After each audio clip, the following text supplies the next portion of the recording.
Hello and welcome to Simply Balanced, the podcast where we dive into, well, all things balanced. I'm your host, Taylor Grosso, a registered dietitian with a passion to helping you find your unique Balance Girl aesthetic in this often hectic world.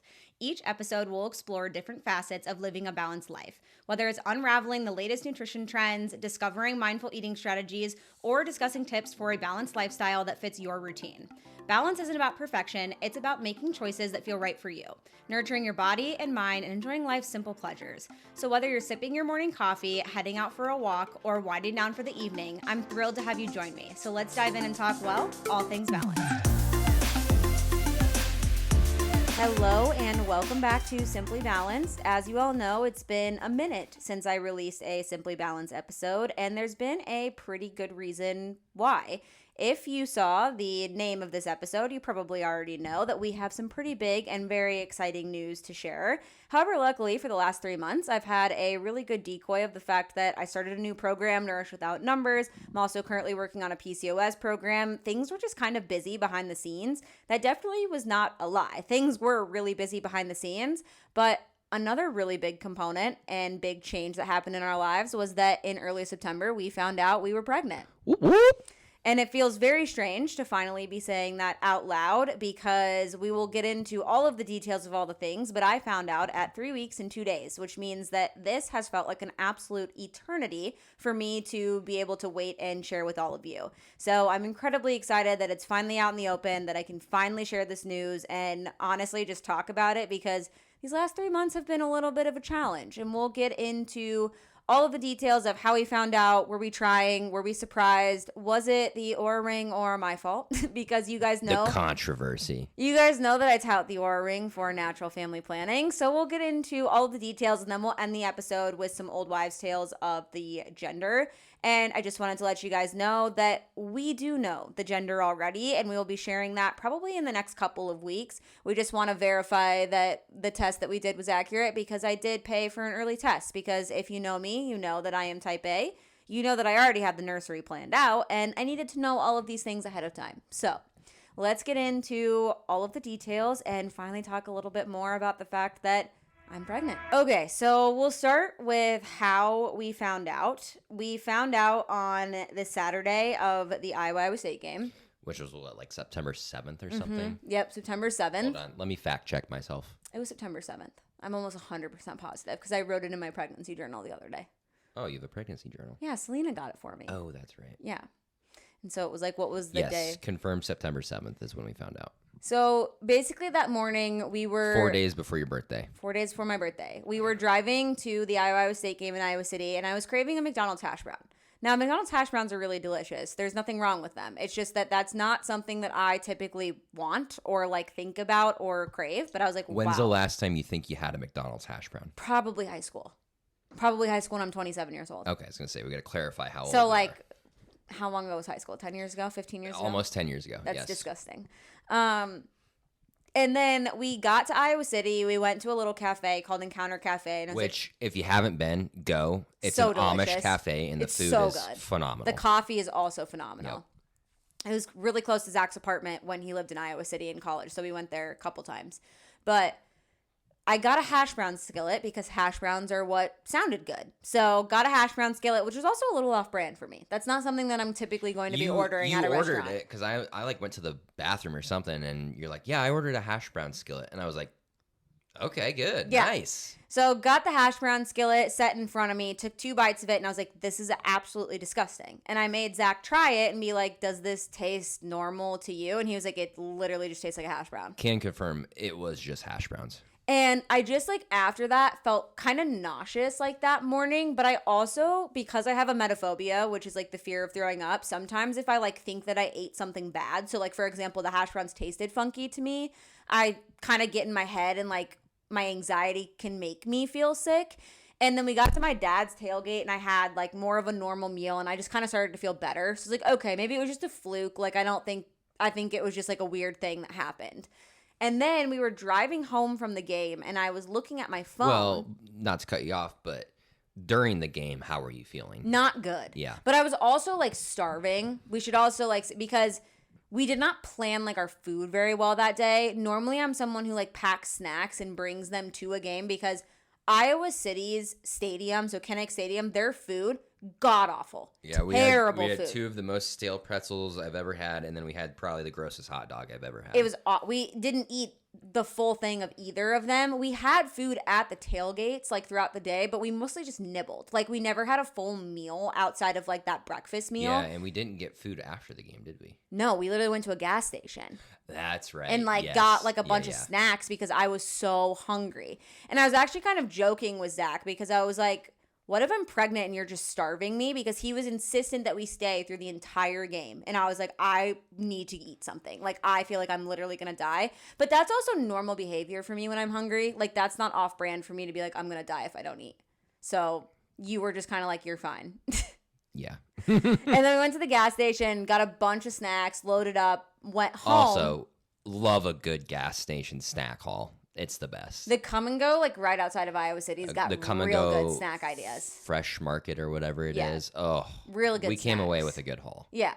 So I got a bunch of snacks on the drive home. Got stuck in traffic on the drive home. That was terrible. Yeah. First of all, just hope everybody's okay from the crash that happened because there was a bad crash, which is why we. It took us like 3 hours to get home though. And it normally takes hour 45, 2 hours. Yeah. So we were driving home. We were like stuck in that traffic line, and I was like trying to read something on my phone. And I said to Zach, I was like, I can't like read my phone. He's like, what do you mean you can't read your phone? I was like, it's blurry. And like I didn't have my glasses on, but normally I can still see without my glasses. You've never had that happen. No, I've never had that happen before. So I'm like starting to kind of put pieces together, and I'm thinking about the craving, the being repulsed by the craving, the nausea, the like extreme hunger to the point that like I've never really felt before, and then like the blurry vision. And so I Google blurry vision, early pregnancy right away. Blurry vision's a super common sign of early pregnancy. I guess like your fluid volume in your body just increases exponentially when you get pregnant. And so like it can cause you to get blurry vision for like a couple days. Some people, it can actually like extend throughout their entire pregnancy. Luckily, mine was like literally 48 hours and then that side effect went away. But I was like, that's really weird. And I said that to Zach and he was like... That to me was like, oh, we might have something here. Yeah, I was like, Because like I said, that's never happened to you before. And I was like, when you put that together with the early signs of pregnancy. And the craving in the morning. And the cravings and the fact that we may have miscalculated some natural family planning the previous month, I was like, oh boy. Yeah, so... We get home that night, but I actually don't even have a video of Zach and I finding out, which I'm still a little bit mad at myself for. But we like got home from the game and I told him, I was like, I have these little, like, they're called Pregmate, which I actually found out that they're not very accurate. So it's a good thing we went and got a digital test like right afterwards. But I took the little like strip test, got in the shower, like truly not thinking anything of it. Cause I'm like, there's just no way, like this must just be like weird PMS symptoms. Like there's no way that I'm pregnant. And took the little strip test, got in the shower, like got out of the shower, and I like look at the test and my eyes just like get huge. And I just yell Zach's name downstairs. He comes upstairs. He doesn't know like what to think about pregnancy tests. So he sees just a faint line and he's like, but it's faint. And I'm like, it doesn't matter. Yeah, I've never really seen a pregnancy test before, nor am I very educated on them. So I was just like, nah, that ain't real. Yeah, he's like, that's not a positive test. Like, it's just a faint line. I go, Zach, if there's a line, it means that I'm pregnant. And then I, like, sent a picture to my best friend, Hannah, and I go, is that a line? Immediately calls me and is like, what the fuck? And I'm like, what the fuck? And then she's like, you need to go get a digital test. So no, she basically said right there, you're pregnant. Well, yeah, but we were both in denial. Yeah. So I was like, we need to go get a digital test, and I need a digital test that says the word pregnant. I get that those tests are more expensive, but those of you that I see on TikTok that are like deciphering lines for like 5 days, I'm like, just go get the one that says pregnant or not, because then you're just no, and you're not deciphering lines. Because I was like, don't get any of the line, because I sent Zach in. I was like, don't get any of the line tests. I want the one that says not pregnant or pregnant. So he went and got that. We brought that home. I took it like right away. We flipped it over, and like 5 minutes later, we were like, okay, like 3, 2, didn't film this either because I was still like pretty much in denial. Flip it over. Sure enough, says pregnant. Like, I just threw my hands up. Big bold. Yeah. Zach was just like threw his hands up and I just stood there and was like, what is going on? No, we basically were just like, no effing way. We were just in like, I think just shock more than anything. Well, and that was at 10:30 at night and I was like, I can't go to bed.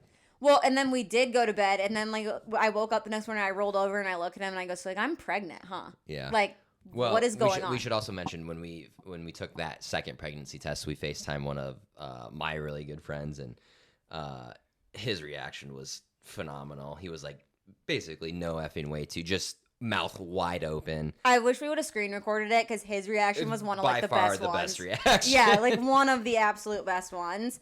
And like I said, I was 3 weeks and 2 days, so I was like 9 days post ovulation at that point. And which is pretty shocking that I got a positive test. A bunch of my friends have been like, that's what you get for like being in tune with your body. Like you found out that early, because also finding out that early, you call the doctor on Monday, right? Because this happened on Saturday. So call the doctor on Monday and I'm like, I had a positive pregnancy test this weekend. Like, when can I come in? And they're like, when you're 8 weeks. I'm like, the fuck you mean when I'm 8 weeks? And they're like, in 5 weeks, you can come in and get an ultrasound and like make sure everything's okay. And I'm like, so I just have to go 5 weeks hoping that everything is fine. Like, it's not ectopic. Like, all these questions that just automatically start like swirling in your head. It's an anxiety I've never experienced. That's the way you're wired. That's the way my brain is wired, is like worst case scenario. So I was like panicking. Well, and they also don't, I guess I don't know who I mean by they. I guess it's mostly just I didn't know, but like cramping, like severe cramping is super common in early pregnancy because of like implantation. And so like there was one night that I woke you up because I was like, oh my God, like I think something's wrong. Like I was fully expecting to be like miscarrying. Like I was because the cramps hurt so bad. Called my doctor. They're like, no, that's completely normal. Like, do you have any bleeding? I was like, no. And they're like, okay, you're totally fine then. Like, don't worry about it. So there was just a lot of stuff where, especially when you're pregnant for the first time, like you just don't really know what to expect. And so like every new symptom is like a kind of shock to your system of what the hell is going on. So I think a big question that we've been asked by like a lot of friends and family, especially since I've been like very public about the fact that we wanted to wait a couple of years or just. Yeah, just to give a brief background of when we actually wanted to try, it was literally basically a year later from when we actually got pregnant. Yeah. I mean, really do. Sorry, when Taylor got pregnant. I didn't get pregnant. Well, I also do think that like this was the best way for us to get pregnant though, because a surprise is what I mean. Because every time like I was like baby fever, gung-ho, like really wanted to try, Zach was like, not yet. And then like every time like Zach kind of got a little glimpse of baby fever, I was like, don't think I'm ready, like not yet. So I think like just for the person that I am, especially like with the amount of anxiety that I have around pregnancy, like getting pregnant kind of randomly and not planning or trying was probably the best way. And you're also a surprise baby, so it just makes sense. I was also a surprise baby. But yeah, your mom says a blessing, so I would either one. I mean, also shit. Austin, edit that part out. This baby is also a blessing that we're very excited about. I mean, for the record, we just mentioned the gender, but we had to cut that part out, so we'll keep you guys guessing. Yeah. I'm gonna have to like really watch myself because I've gotten used to. I don't even know if you've referred to our child the way you have with the gender yet. I haven't even been paying attention. Oh yeah, I do it all the time now. Well, I'm saying during this recording. Oh no, I haven't. Besides that point, that was the only time that I have. I was like, oh crap, I didn't even think about that. Yeah, no, I've been good so far, but yeah. So to answer everybody's question, no, it was not planned. Essentially, this is kind of goes into like the Oura ring because I've been using the Oura ring for 4 years for natural family planning. Zach and I we've had maybe 2 scares the entire time. Both were stress. I don't even know if I would really call them scares. Both were stress induced. Basically, my cycle is very, very regular. So if I'm late, my automatic assumption is that I'm pregnant. But those quote unquote scares that you want to say, it's like, I knew we were fine because it's like, I knew like TMI, but I knew I pulled out. But like this past time when we actually got pregnant, I was like, yeah, we might be in for something here because I didn't do that. Well, what happened was the month prior, so July, I was 10 days late. And like I had pregnancy symptoms. Like I had sore boobs, I had nausea, like very not normal PMS symptoms. I still to this day like don't know if maybe something happened that month, like a very, very early miscarriage of some sort. I'm not saying that's what happened. I have literally no idea. But I ended up getting a period like 10 days later, and it was one of the most awful periods that I've ever had in my entire life. So painful, just long. It was terrible. So the following month, my normal ovulation days were kind of just like messed up because of the fact that my cycle had been longer than normal. And so when I was kind of like looking at my calendar, because basically how we normally communicate this, when I'm in my fertile or my red days, like I'll just give Zach a heads up and be like, hey, in the fertile red days for the next like 6 days. It's just a so you know. no-go zone. It's a no-go zone. Like just know that ahead of time. But this time, like one, I didn't look at the app ahead of time because I was kind of like in my head because I'm just so used to my cycle. I kind of thought I knew where I was. I did not know where I was. And so I think it was like the second time that it had happened. I opened up the app and I was like, oh, fuck. I was like, we're in red days, but we're in early red days. So, like, I think we're okay. It's still early days. I was like, we're on, like, day 3 of red days. Like, I think we might be okay. Did you like my Love Island reference? I did like your Love Island reference. Thank you. But I ended up ovulating earlier than I expected. And so that is how the baby became a thing. So I will still tout the Oura ring as a and natural cycles as a fantastic family planning method, natural family planning method. We used it for 4 years with no glitches whatsoever. This was a glitched our system this time where we just were not communicating properly. So you'd say user error. User error. So there really was no controversy. No. When we're getting to the bottom. No, of it's this. us. Okay. It was totally us. All right. So continue on natural cycles and Oura ring. Continue on. Yeah. The other component of like the natural cycles and Oura ring part was what was like another thing that kind of tipped off my pregnancy for me was my Oura ring, because all of the sudden, like kind of towards like probably September, I think I went back and looked and it was like, so we found out September 7th, starting September 4th, my stuff, like my readiness score, my HRV, my heart rate, everything was just all over the fucking place. Like my readiness score was like in the 50s and 60s for like 3 days straight with like no additional exercise. I was getting proper sleep. Like my diet hadn't changed. Like You were literally just in your normal routine. I was in my normal routine, but like everything was whacked out. And I was like, that's super weird as well. So that was another kind of like signal that kind of gave me that I was like, maybe I should take a test just to like see what happens. So the ring was doing its job. The ring was doing its job. So yeah, if you have an Oura ring and you start to notice a couple days before your period starts that you're getting some funky data, you might want to go buy a pregnancy test. You might want to look into it. You might want to buy a pregnancy test. So that's the story of whether or not it was planned. So not planned, but that's okay. We're very excited about it. That's the story of how our child was conceived. But and also, no, Taylor is not the Virgin Taylor. But also, this was like the exact time we wanted to conceive the following year. I think you already mentioned that, but like I am someone who, we live in Iowa, so like winters are pretty dreary. They're pretty cold, pretty gray.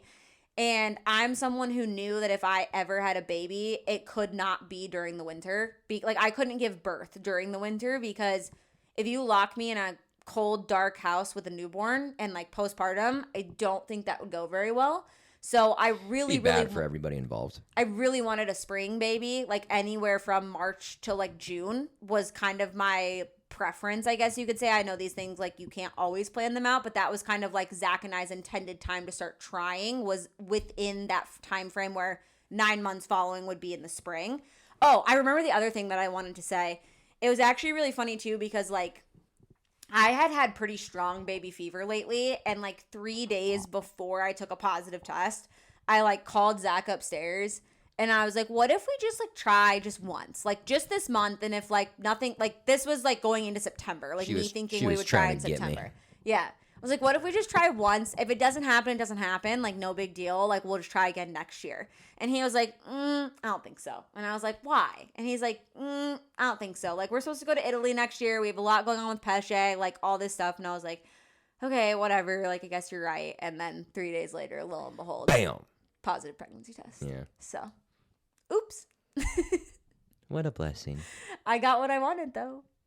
You That's literally when we told Zach's do. grandma. She goes, well, I remember someone at Christmas last year saying that she wanted a baby. You've been saying that for a while. I have been saying that for a while. But then I go in and out of like... You say it, but then when it... like, there were multiple times this past year when you've said it, and then I'm like, we get into the position to do it, like, metaphorically speaking. And I'm like, okay, you want to commit to it? No. So... Well, and it's also really funny because I posted a TikTok video talking about my fears surrounding pregnancy, and I was pregnant in it. I had no clue that I was pregnant in that video that I filmed, but like I was talking about, so I have emetophobia, which is like a severe fear of throwing up. And like, I don't just mean, I tell that to a lot of people and they're like, oh yeah, I don't like throwing up either. And like, you can ask Zach, it's like full blown shaking panic attack. Like, it's not good. It's not good. Like, it's not just an, oh, I don't like throwing up. It's like a full-blown panic attack. Yeah. And obviously, like, with pregnancy, that's very common to get sick. And we'll get into that a little bit more. And also, like, I get scared of our kids getting sick even. Like, that's something that I really struggle with. And yeah, so, she's already told me that when they do, like, if they have the flu and they're throwing up, it's like, you're going to take care of them. I said I will take every other ailment. I will take blood. I will take if they get because I don't do blood. Yeah, if they get diabetes. I will literally do anything and everything else for our child. I might do blood for my kid. I don't know. I mean, maybe my mind will change. Maybe some moms will tell me that, like, I'll be able to handle it with my kid. But, like, I can't handle it with Zach, and I love Zach more than anything in the world. So, like, that's... Score. Like, I don't know. It's going to be really hard. And then my other big fear, which, like, now that I am pregnant, it seems like such a silly fear, but was like my body changing. And I'm not going to sit here and say that that hasn't been hard, because it already has started changing, which is kind of crazy to me. And I'm not going to act like that wasn't a hard thing for me, but it's also like something like the second I found out I was pregnant just flipped in my head, and I don't really matter anymore. All that matters is this child in my stomach. And so, like, I want my body to grow. I want to eat nourishing foods. I want to move my body in the best ways that I can, like, while I'm dying, which we'll talk about that a little bit more too. But it's just like a flip switched. And, like, none of that stupid, silly stuff that I was worried about mattered anymore. Switch flipped. Switch flipped? What did I say? Flip switched. What's this? Oh. I was like thinking when you said that, I was like, that didn't sound right. Pregnancy brain is also so real. Yeah, I would agree with that. Especially not being on my ADHD medication. Yeah, that, and then your coordinate. Not to say you had great coordination before. It's so bad. Yeah, your I coordination spill everything. and balance is way worse. Yeah. Yeah, it's yeah. Like, cuz I came off of Adderall, cold turkey, also obviously stopped THC, cold turkey as well. So, like, those first couple weeks, my anxiety was pretty bad. Like, to the point that it was a big adjustment. To the point that my therapist was like, we might need to talk about going on an SSRI, like, throughout your pregnancy. I have yet to do that because I would say it's gotten better. You've gotten a lot better. I wouldn't say it's good, but it's better. I mean, you've gone to therapy, you've strategized on how to best deal with and approach everything that you're going through. And I think that and having a good support system that you do have has really helped you. Yeah. Yeah, because let's get into first trimester a little bit. So I was perfectly fine up until like the end of 6 weeks. So kind of towards the tail end of 6 weeks, I didn't feel good when we were in LA. So I was pregnant when I was in LA. I was like 5 weeks pregnant in LA. So you realize saying that people can do the math to add up where you're at now. It's fine. Okay. I mean, I'm just not going to share the due date. Okay. I'm due in May. We'll say that. But I don't want to share the exact due date. Okay. But anyways, I was like 5-ish weeks when we were in LA. And then I was okay. But the day we flew home, I was pretty unwell that morning. Like, just nauseous and not feeling good. Yeah. And I mean, just a series of unfortunate traveling events. Traveling events. Lots of crying occurred. And then so I literally remember it so vividly because I was so sick. But my worst day started 7 weeks and 2 days. That was the day we went to a Tumwa to tell Zach's family. That was the first day I threw up. I was miserable, like so miserable. And I would say that like horrible nausea, and like luckily I only got sick a couple of times, but I did end up going on a medication. It's a combination of Unisom and B6, like combined. It's extended release. That made a really big difference for me in terms of like helping me at least not throw up. It did not help the nausea, but it made it so that I could keep food down. Well, because you've only, correct me if I'm wrong, but you've only thrown up that one time. No, I've thrown up like twice. Okay. Yeah. So those were like the couple of times that like were probably, and then once I got put on that prescription, like that was when it was a game changer. Was a big game changer in terms of, like I said, not throwing up. Like it was more so like the nausea from 7 weeks up until 9.5 weeks was pretty brutal, and the food aversions were awful. Like I was at the point where I couldn't smell or eat anything. What are you doing? The Rizzler. Okay. Zach's like petting his face over here if you're watching on YouTube, and I'm like, what are you doing? The Rizzler. But the food aversions were something that I could have never imagined. Like I remember talking to Zach like months ago prior to being pregnant, and I was like, when I get pregnant someday, like if I'm craving something sweet, I'll just have oatmeal or like Greek yogurt. Like, yeah, bitch, okay. Realized real quick that that's not how food aversions and food cravings work. Food cravings are like, I need this immediately right now. Speaking of food cravings, can we get into that a little more? My food cravings? Yeah. What do we want to talk about today? Well, we can talk about today. We could talk about what are your two or three favorite cravings that you've had so far, and maybe let's get into that. So like an example, today I was planning out our meals for the week because I can finally eat at home again. Oh my gosh, we've been eating out so much. We literally like spent pretty much the month of October we ate out for every meal. Absolutely. Like I couldn't cook at home. We got to the point where early on, probably around week 5 or 6, where I think it was week 6 we had to stop buying as many groceries. Well, so we did a full grocery haul one week, and we didn't end up eating any of the meals we planned out because Taylor didn't want them.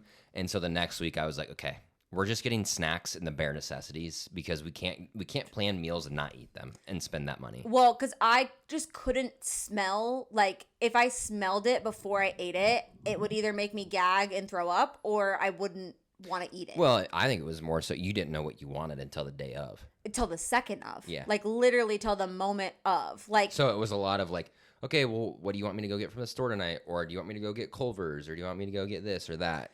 It was and I think, but the takeout stuff had to do with the smells. Like, for example, if I wanted a burger, like normally I would much rather have a burger at home, like pre-pregnancy. I would much rather, but it was like, if you were to cook me a burger, there's no way I was going to be able to eat it. Yeah. So it was like, I would have Zach go to like Culver's and get me a burger and fries rather than like cooking me a burger at home.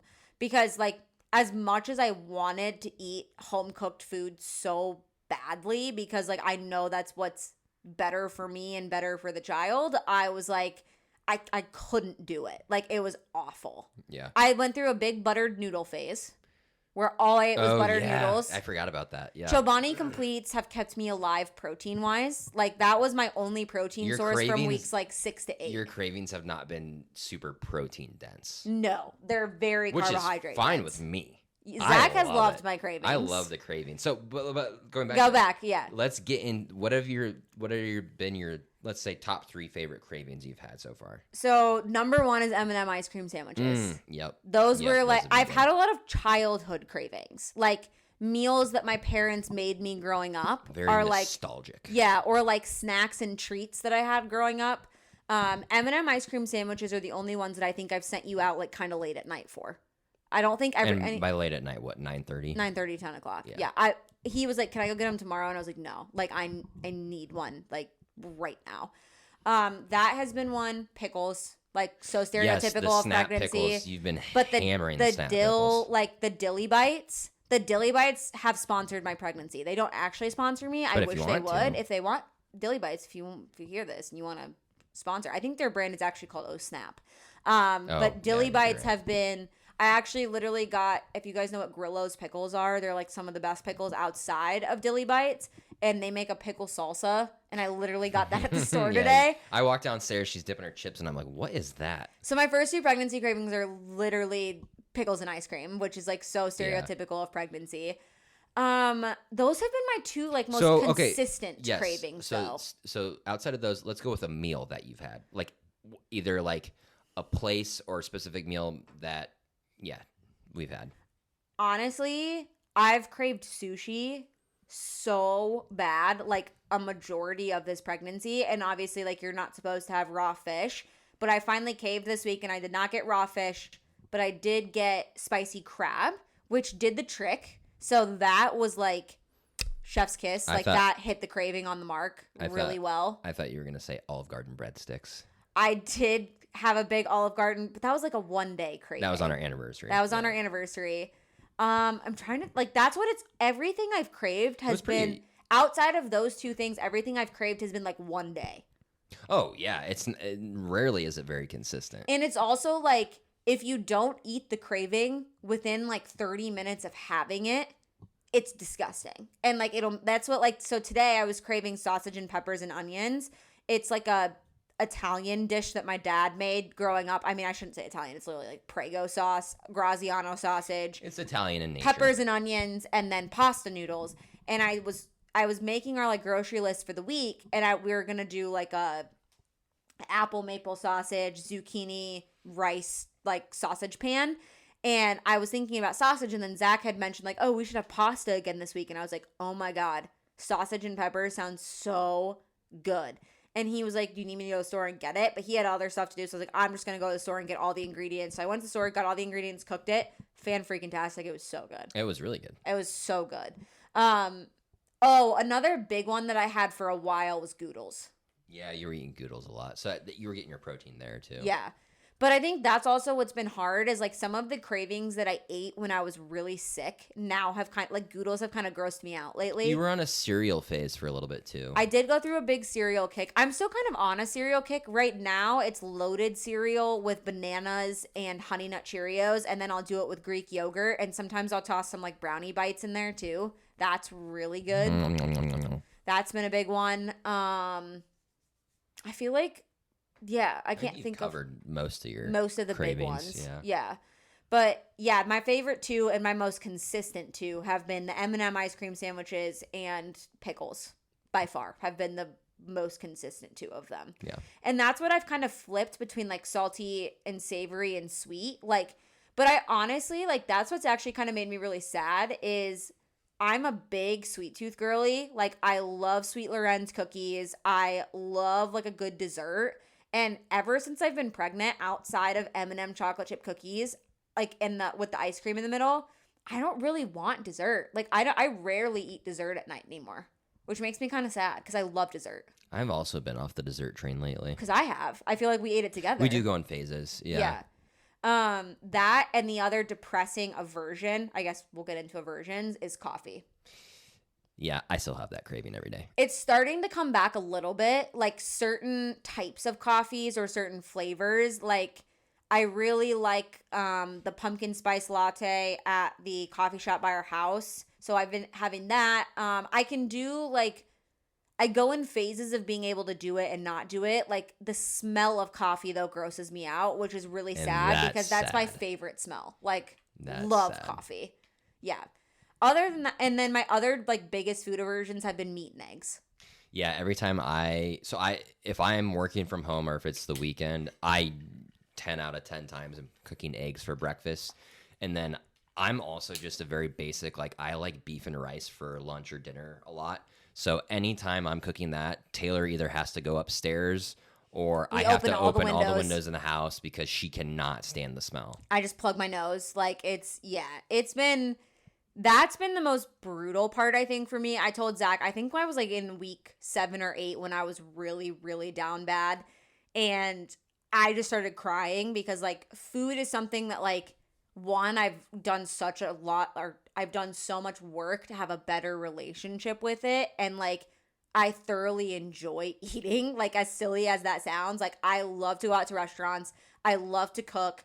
I love to share food with people. Like, I love to host, all of these types of things. And that's all something that kind of felt like, as dramatic as this sounds, was like taken away from me for a period of time because like I wasn't enjoying food at all. Everything sounded disgusting and terrible. And like I'm still kind of at that phase. Like I will say that like right now I'm basically eating for function. Like I know that I have to eat, and a lot of the times nothing specific really sounds that good to me, but I know that like obviously me and baby need to eat, so I'm eating. But it's definitely that's been one of like the bigger challenges that I wasn't really expecting.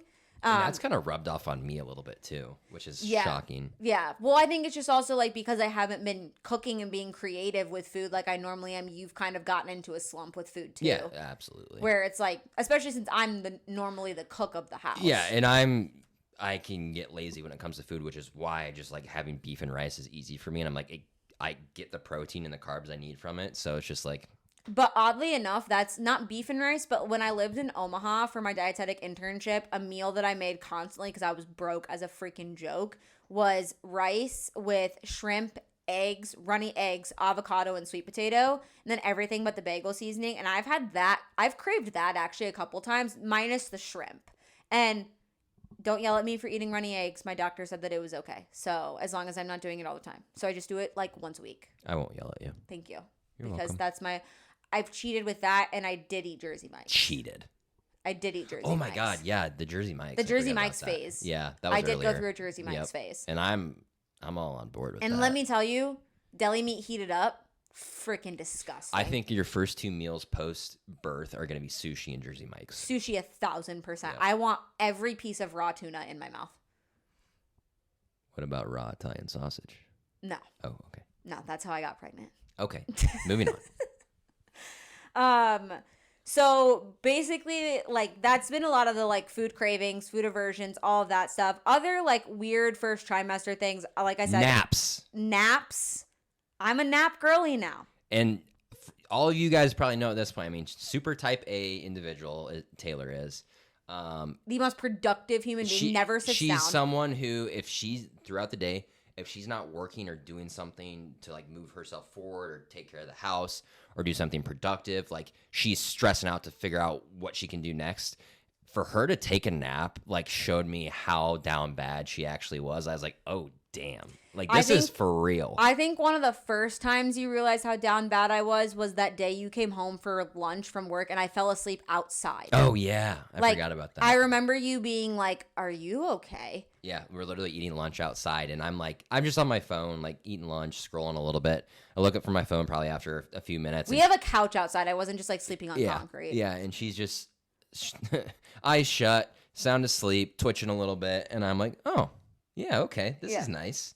I could get down with this. Yeah, and I would say that like I don't take a nap every day, but if I don't take a nap, I'm in bed by 8 p.m. Oh, yeah. Like, because that's what we had a friend's birthday yesterday, and it didn't even start until 7:30. And so Zach, like in the morning, he was like, you need to take a nap today. Like, you're not going to make it. And I wouldn't have. There's no way I would have made it if I didn't take a nap. And that's also really impacted my work as well. Like, especially when I was really sick and really tired, it was like virtually impossible. Like people who go to the office, or I was thinking about like night shift nurses or like medical doctors, you guys are fucking superwoman, because I just work from home and I was dying to work, like dying at work. I can't fathom having to like go into an office, go into a hospital, go in somewhere. Like I literally can't fathom that because I was so sick, so tired, just felt awful, like all the time. I told Zach, like, I've heard people describe it like this before. It is the worst hangover you have ever had for 3 months straight. Like that is truly what it constantly, like that underlying, is eating going to make me throw up or make me feel better? Pounding headache, dehydrated, like just all of those things is exactly how I felt. I'm trying to think of what other weird first trimester things have been. I mean, the exhaustion and the sickness were probably the worst too. Urination. Oh my God, I pee 24/7. 24/7. I wake up at least 3 times a night. Yeah. I was under the impression that didn't start till 3rd trimester when baby presses on your bladder. Nope, super normal for it to happen now. My hips have gotten wider. That was something I didn't know happened. Sciatica pain, which I also did not know happened this early, but my doctor said that, like, especially because I'm petite, individuals who have a petite frame oftentimes notice more round ligament and sciatica pain earlier in pregnancy because your hips and like your back and your uterus are stretching like so much more than what your body is used to. Oh, my boobs are huge. Yeah, first of all, those hips don't lie. And second of all, the huge boobs has been a real blessing in this household. That's Zach's favorite part about me being pregnant.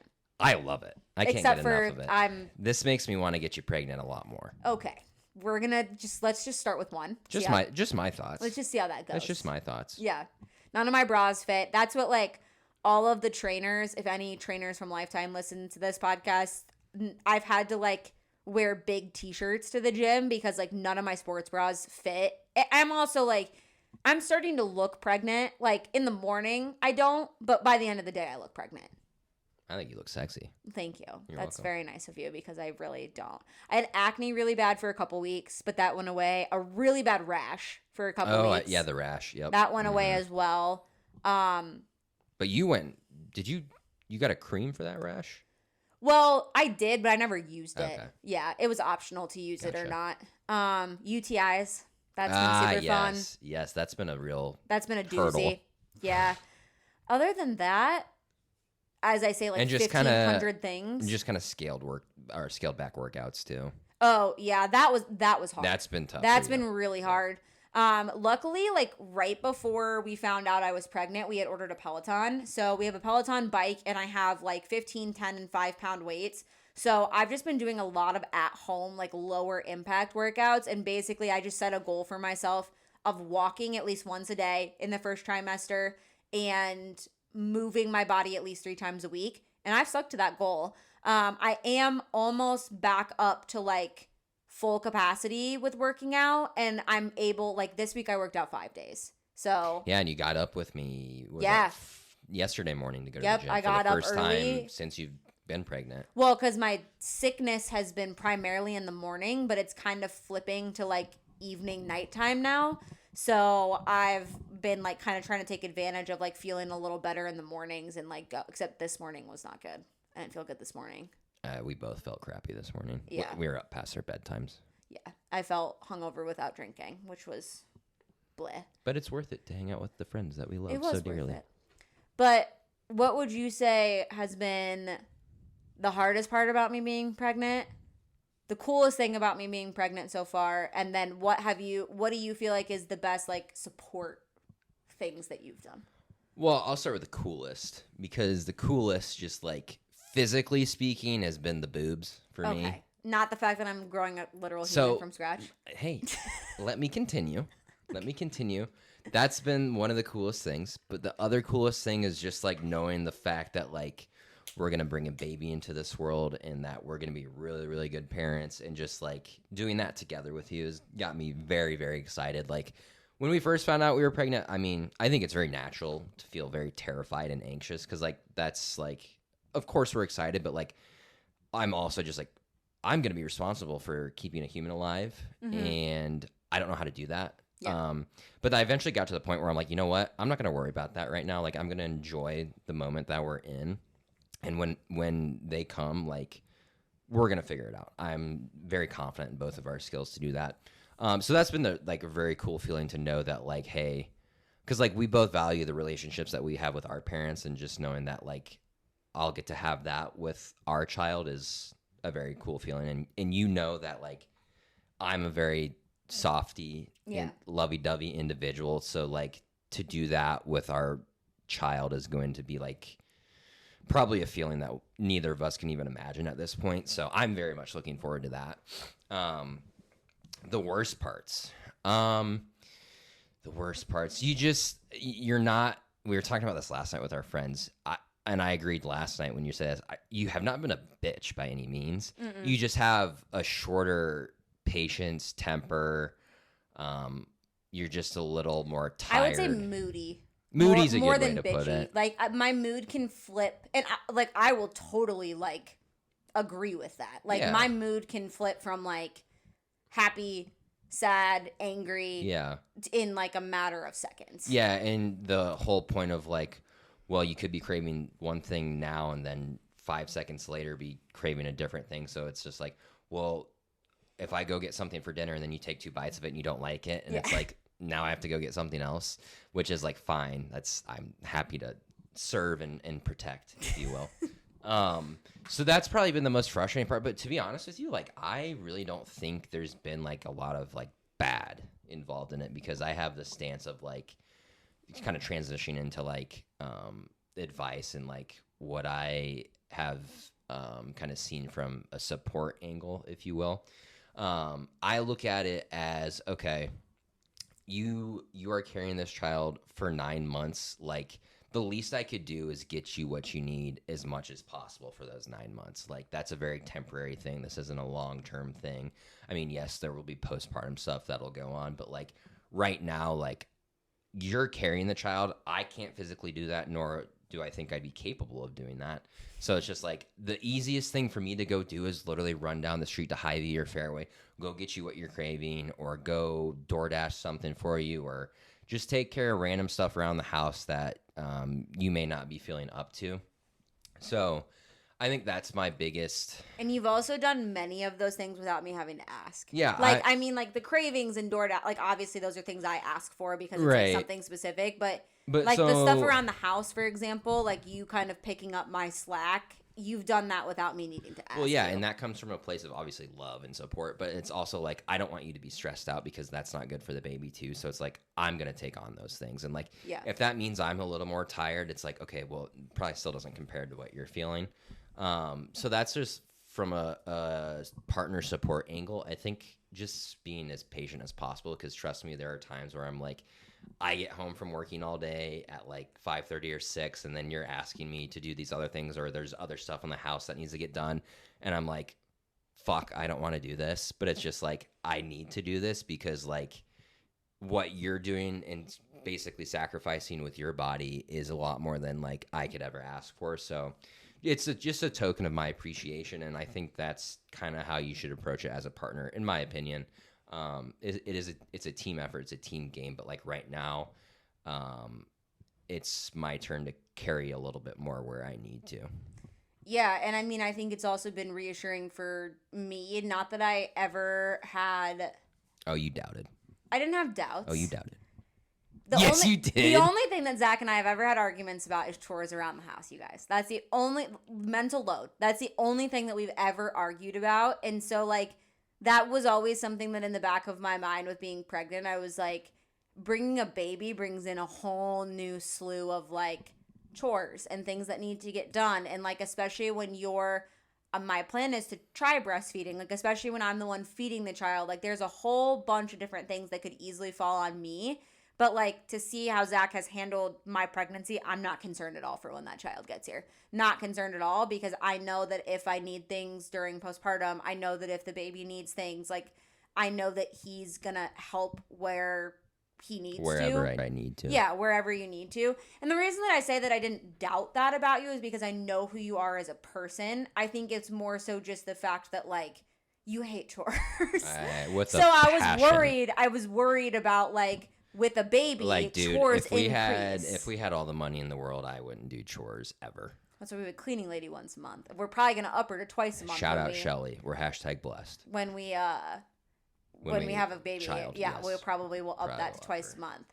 But yeah, I wholeheartedly agree, and I think like something I've had to talk about in therapy, because like Zach has done literally everything in his power to help me, take care of me, support me, everything.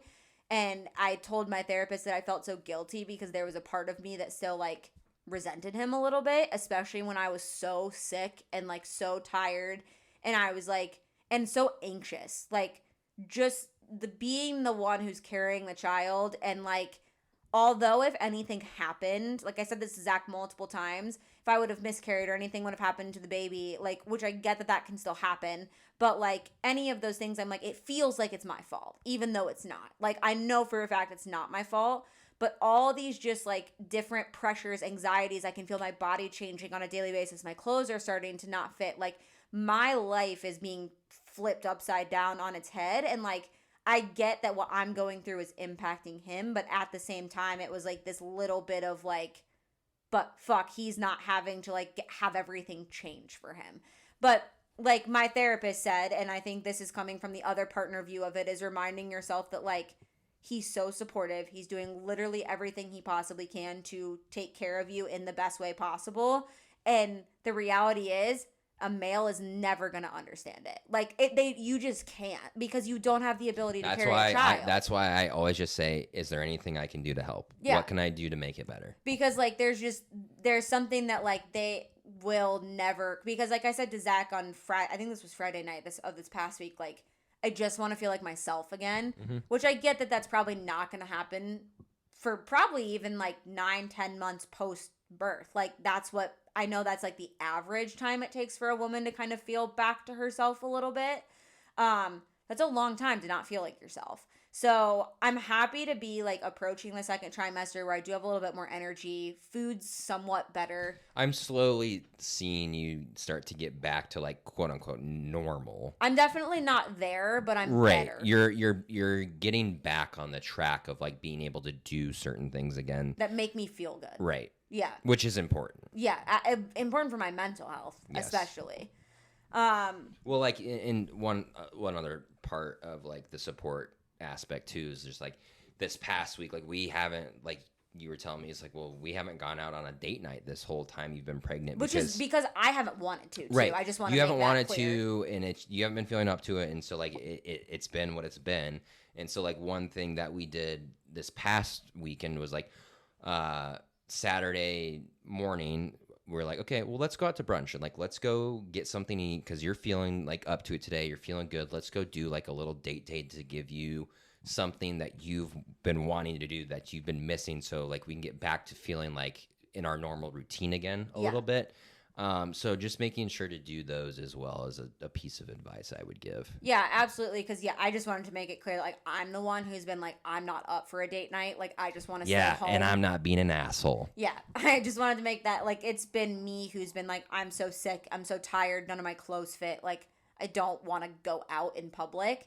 But luckily this weekend was kind of one of the first times that I've felt up to it, and I think that's what also, like, we're trying. You did take a nap after. I did have to take a nap after, yes. But it was a good morning. Like, we went to the gym, we walked the dogs, the sun was out for a little bit. We went to brunch. Like, it was a really good morning. So I'm just glad to kind of be doing some of those things that make me feel a little bit more normal again. But that's really, like, the gist of the first trimester. And I'm also going to put a Q&A, like, up on my page. So I will be answering any and all questions. I might end up doing a full Q&A episode on this, like answering any questions that you guys have. I feel like I probably answered a lot of them in this episode. And obviously, like, I just want to let you all know, too, that my content, I will plan on sharing about pregnancy and, like, just some of the things that go on throughout that process and, like, decorating the nursery and, like, stuff about the kiddo and just, like, kind of as we go through this process. But, like, I'm still going to be talking about nutrition. Like, it's not a matter of my content's going to completely change. So I just want to make that clear that it's going to be a mixture of both. But I am really excited to kind of do a little bit more, like, lifestyle stuff. Like, I'm excited to kind of bring you guys in on this journey with me and us. Well, I'm happy to be here. That's all I got to say. I'm happy to have you here. Oh, thanks. You're welcome. So we're going to end the episode with some old wives' tales of the gender. Just see kind of where we're falling.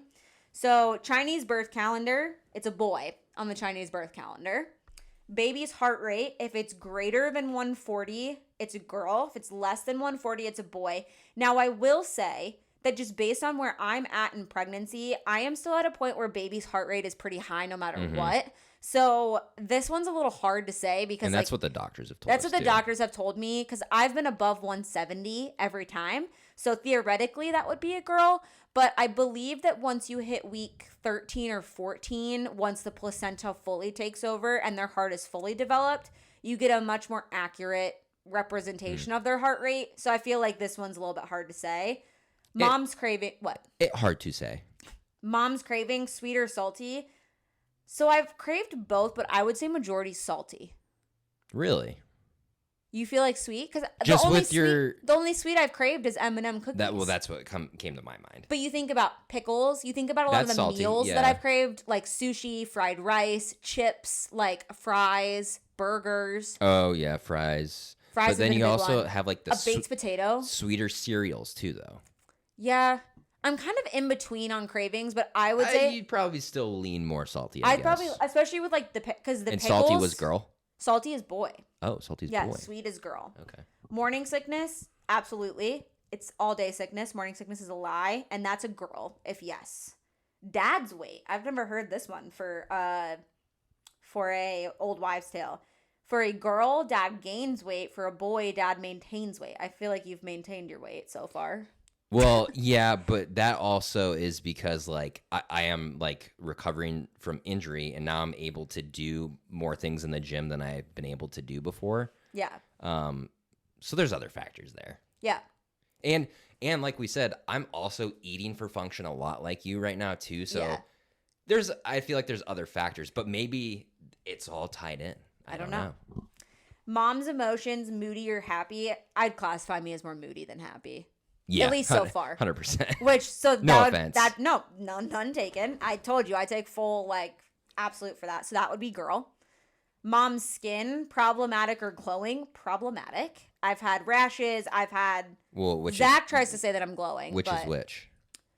Girl is problematic. Boy is glowing. Okay. So another girl. I probably should. See, but now we're getting a lot of contradicting answers. Well, that's why we don't know if old wives' tales are accurate. Oh, it's okay. I see what we're doing. Yeah. I'll stick to the bit. I'm sorry. Yeah. Headaches, no or yes. So I had like no is girl, yes is boy. I had like a week where I had really bad headaches. I remember that. But then they've gone away. So I would say no, like in terms of the entirety of the pregnancy. So that would also be girl. Carrying high or low. I am high as girl, low as boy. I'm definitely carrying low. Like, what about to the side? Like my hips have gotten bigger. That's kind of towards the bottom for a different answer. But in terms of like where my belly sits, it's definitely like my lower uterus is like very prominent right now. Sure. Dreams. Crazy dreams. Crazy dreams.